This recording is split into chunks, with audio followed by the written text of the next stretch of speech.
Aries, this is your week ahead astrology forecast. For the week, I'm going to start, I know guys, I've done you wrong for the past couple of weeks. I'll start for the week of April 6th through April 12th. This is definitely going to cover all the major planetary transits and aspects that are happening this week as they relate to your natal suns. So this is absolutely for Aries sun sign, FYI. We're going to start really broad with those things that are impacting everybody, and then we're going to get more focused with those things that are impacting or how they are specifically impacting Aries. And then we're going to break down Aries into the 3 decans of Aries. A decan is a group of 10 degrees, and your natal sun is in one of the 3. If your natal sun is located between 0 and 9 degrees Aries, you are in decan 1 or Aries 1. If your natal sun is located between 10 and 19 degrees Aries, you are in decan 2. And if your natal sun is located between 20 and 29 degrees Aries, you are in decan 3 or Aries 3. This helps us narrow down the actual impact of the aspects on your sun, because 25 degrees apart you could be from beginning of Aries to end of Aries, and that creates a much different aspect, a much different relationship with the other energy, and we need to be specific about it. So feel free to comment below and let me know what decan you are. If you know the traditional ruler of your decan, and I know that Aries is ruled by Mars, but each decan actually has its own ruler as well. So if you want to talk to me and tell me in the comments what your sub-ruler is, let me know. But we're going to start most broad, and there are a couple things that actually happened this week. Though we start this week on April 6th, that's the day of the full moon in Libra. So today is the full moon in Libra, depending on where you are on the globe. For some people, it was late at night on the 5th. For some people, it was extremely early, around midnight or early morning on the 6th. But between the 5th and the 6th, we had a full moon in Libra. Now, that drastically impacts Aries, because full moons in Libra mean that the sun is very active in Aries, because a full moon happens because the moon is in direct opposition to the sun. The sun is in Aries right now, and it is conjunct those of you who are in decan 2, which we will talk a little bit about the effects of that. But this is a special full moon because the sun is conjunct to Jupiter and Chiron both while the full moon is happening, while the moon is in direct opposition in Libra. So this impacts everybody. It's basically asking individuality versus your partnership. Have you been true to yourself, or have you given yourself away for partnership, or is the partnership based on falsehood, inventing the self so that you can fit into a partnership instead of being true to who you are and getting into a healthy partnership where you both know each other, you know each other's truth, and you're compatible. And those lack of compatibilities and those lack of balances will kind of explode and cause a lot of problems around this time, especially for you guys, all of Aries, especially and Libras, because you guys are so intimately involved and connected. Libra 2s are conjunct the moon. You guys, Aries 2, you are conjunct the sun, but it's really going to ask everybody these questions, and some relationships may definitely come to an end, or at least be able to release the toxicity and finally be truthful with each other and honest with each other about what's going on. So if there has been, even if you're single, if there's been pent up tension with maybe you're single and you don't really want to be, right? It could ask, well, why? How is it imbalanced that you can't seem to find a way to work things out or be in a healthy relationship? What are those issues? Those will surface. They'll be brought to your attention, and it could be very liberating for you. It doesn't have to be horrible or painful, though it will be emotional and revolutionary. Another big deal is that the moon is in the moon, not the sun, but the moon itself, because of when it's at its fullest, or at least the day after,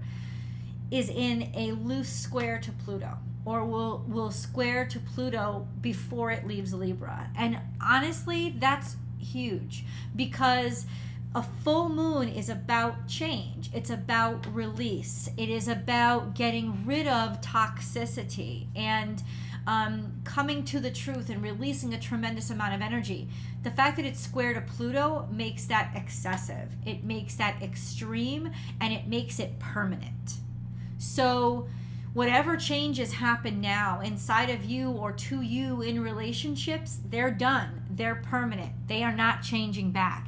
Anything in relationship to Pluto is permanent. There is no iffiness or anything. No, Pluto decimates and ends and finishes to leave room for something brand new, but not like a new version of what you have. No, a different version entirely of who you could be. So it's like your next level self, your next level relationship. Any of the things that you're learning from this situation in your relationships are going to help build stronger, healthier, happier relationships in the future, but you have to go through this pain and ending in order to get to them. So that loose square to Pluto makes it even more intense and permanent, whatever comes out or even begins now. It just sort of like really makes it permanent or long lasting. Let's put it that way. You know, it's like the butterfly doesn't change back into the caterpillar. It never will again. Once the caterpillar's gone, it's gone forever. And so whatever is let loose around this full moon is permanent. It's there and it's not going to change back. So just an FYI. We had another big transit in the beginning of this week, April 3rd. Mercury transited into Taurus, which actually slows it down a lot. Mercury in Taurus acts a lot differently than Mercury in Aries, which is pop-offish, instantaneous, quick, rapid.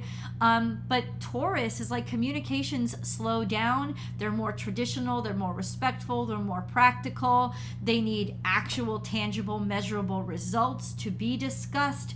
Like this is the time when things are sort of moving around blocks. Instead of moving firebolts, right? You're moving around blocks. And it takes a lot more time because everything has to be tangible and measurable when it comes to communications and intellect.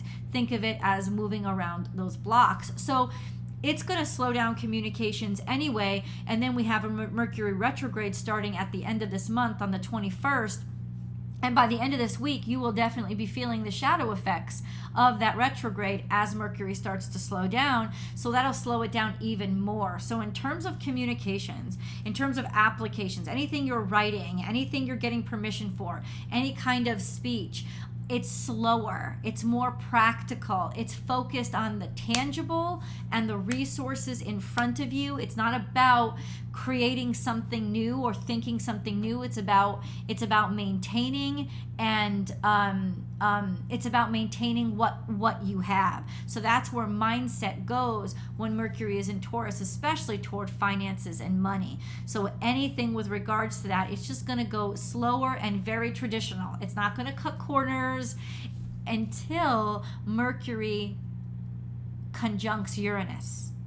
When Mercury conjuncts Uranus in a week or so, that's when you'll get some surprises and outside of the box thinking. But for right now, when Mercury's just entered Taurus, that's not how it's going to feel. And after Mercury leaves Uranus, that's not how it's going to feel, especially because we're going to be pretty much in a retrograde by that point. So understand that Mercury's already slowed down even without the retrograde. Now, Venus also does a transit this week. April 11th, Venus will transit from Taurus into Gemini. She's also very different. So that find anything to do with value systems. It's like we want to understand our options. We don't want to commit to anything. We want to learn. It's a learning period, especially when with relationships. Venus is very different in Gemini. She's not about sensuality with one person. She's about being friends or being friendly with many different people, with basically just dating around and having fun and having conversations and learning about people. She's not about committing and opening herself up sensually. It's more intellectual, it's more on a friend level, and it's definitely a sense of don't rush into commitment when Venus is in Gemini. It's a completely different ball field than when she's at home in Taurus. So those are two big changes and big shifts that are happening this week. And on top of that, we have the full moon, which is going to release energy and make sure the energy is almost pushed out when it comes to clearing out any toxicity, when it comes to dissonance that has formed between our individuality and the partnerships we've gotten ourselves into, and how that stuff clashes, explodes, and transforms us. So is it a big week? Yeah, it's a big week. I'm just going to let you know. Now let's double down into Aries. You always got to look for, I have my little book here. Yes, I do. I have my little book here. I always write it down. I always write my little book. I do, guys. Please remember to subscribe. I hope that you love these videos. And if you are subscribed, you will also be able to join our astrology live chats that I have on Mondays and sometimes Fridays over here. So I hope you guys can join me. You got to always check out where Mars is, Aries. Mars is your ruling dignitary. Whatever decan you're in, Mars is going to impact you. So Mars is currently in Cancer, where getting things done is like sidewinding. It goes from one end of the room to the other. It doesn't cross straight through. So Mars actually slows down a little bit too. Getting processes done is a lot more it's a lot more tedious because it's asking for a lot more details and it's asking to involve a lot more people. So Mars in general, even though it's in Cancer, which isn't its most comfortable place, it is actually in comfortable aspects. It's a beautiful trine to Saturn, and it's a trine to the South Node. So there is a sense of contentment with what it is capable of, what its capabilities are, what it's learned and what it's good at, and how to practically apply them. So it's actually in a good position right now to know yourself and be certain of yourself, and help to actually infuse you with that kind of confidence that doesn't come from cockiness. It just comes from, experience with yourself and being comfortable with who you are and how you're seen by others. Because when Mars is trine to the South Node, it means it's sextile to the North Node. So sextile to the North Node means you are comfortable being uncomfortable because you want to start moving things forward, because you know that what you have and what you're capable of, you'll be okay with as you move forward in your life. So expect that there will be some life changes that are happening to you, and whatever you've been working on and whatever you've been setting your mind to, this is actually a good time to put who you are to action in new situations. So let's get into the decans, shall we? Let's double down. Aries, in the home zodiac sign of Aries, you have three major things happening. You have the Sun, you have Chiron, and Jupiter. Jupiter and Chiron have been there for a while, and the Sun has been there. This is like April 6th now, so for a couple of weeks at this point. And we've got 2 more weeks with the Sun in Aries. The Sun is right now going to move between 16 and 22 degrees Aries, which means it will be impacting Decan 2 and Decan 3 this week because it's transiting between the decans. And then Chiron is going to still stay with Decan 2, lucky you. And then Jupiter is going to be at the very start, between 20 and 22 degrees it moves this week in Decan 3. So for those of you who were born at the very beginning of the 3rd Decan, how does that translate into dates? Probably around April 11th, 12th, 13th. You guys are probably going to really feel this transit, going to feel Jupiter the most. We'll talk about it when we get there. But overall, this means there's still a lot of energy in Aries. And it's all about expanding and growing who you are and what you're capable of, based on how you've suffered and what you've learned through all the challenging things that you've been going through over the past couple of years or throughout your whole life, and who has that made you, and what has it changed about you. Let it change things about you and allow yourself to grow, because there's actually a lot of opportunities to grow and expand, to change yourself, and maybe change your environment, change your family, change your world, because of the knowledge and wisdom you've gained by all the things that you've gone through, by all the suffering. You know, this is a time to improve upon yourself and improve upon different situations that you get yourself into because you've learned your lessons the hard way. That's Chiron.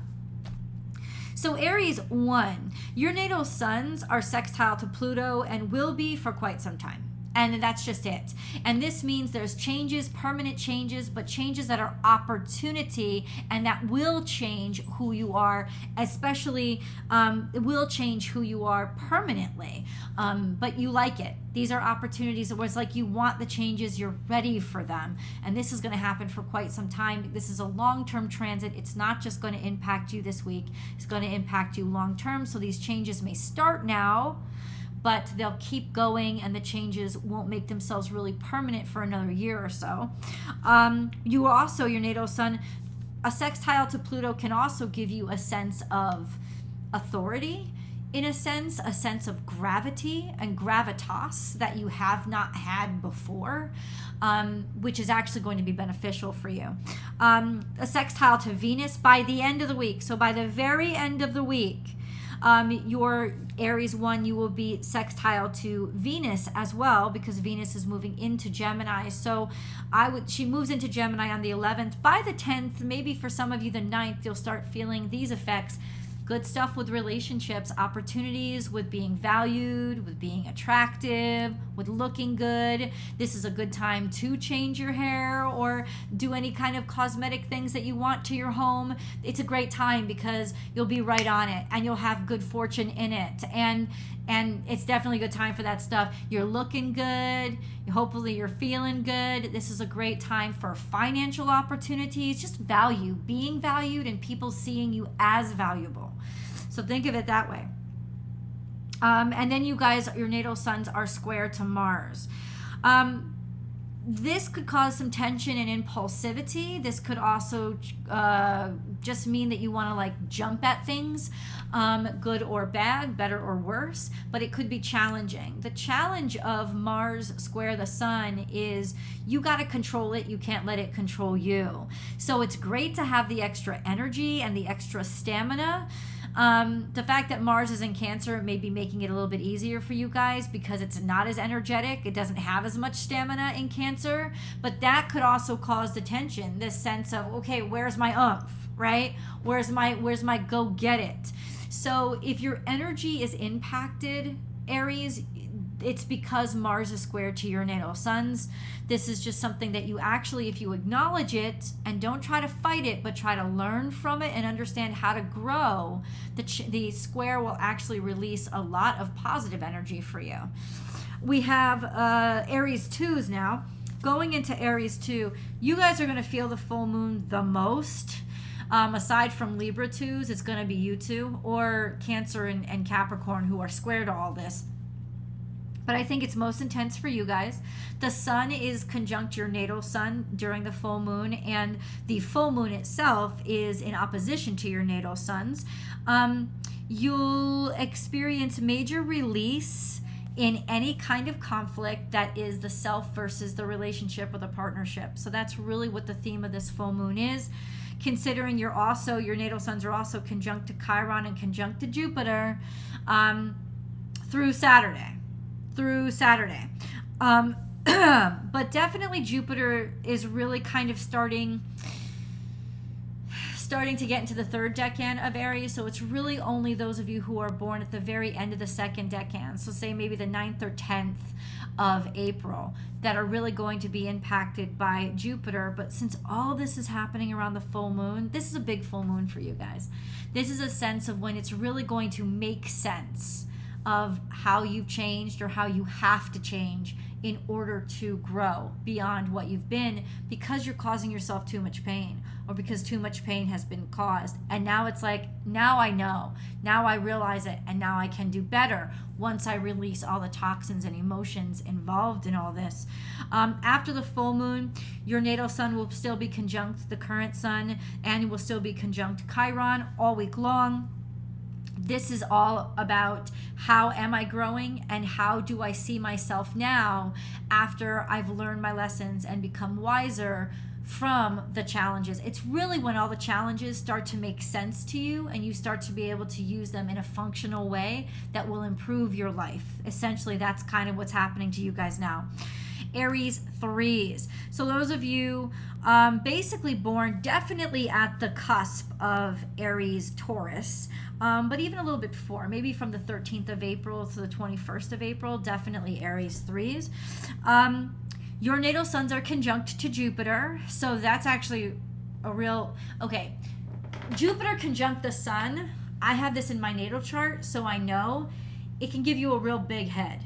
It can give you confidence that you actually haven't earned, or a sense of yourself that you haven't earned. So watch out for that. It's good because there's a lot of confidence, but make sure you're having confidence that equals your competence. Anything new, you'll actually think you're better at than you are. So just challenge yourself to double down on, I got this confidence, this is great. The confidence should help inspire you to learn and grow, not to think you already know. Just an FYI, in controlling a Jupiter-Sun conjunction, FYI. You're also at the very end. Those of you at the very end, so Aries Taurus cusp. If your birthday is Aries, but you're born on the Aries Taurus cusp, it's you guys whose natal sun is square to Pluto. And square to Pluto is a challenging energy. It is legitimately a sense of finality, and maybe even taking things to the extreme too much. A sense of it's over, it's done, when you could compromise. And it won't be as easy for you to see compromise with your natal sun square to Pluto. It'll just go to extremes of like, well, this is what it's got to be. We got to end it, or we got to start it now. And the truth is, ask for advice, because you may not have to. Just an FYI. I hope you guys enjoyed this. I hope it makes sense to you how you're going to be impacted. Leave the comments below. Let me know how you're experiencing all this stuff.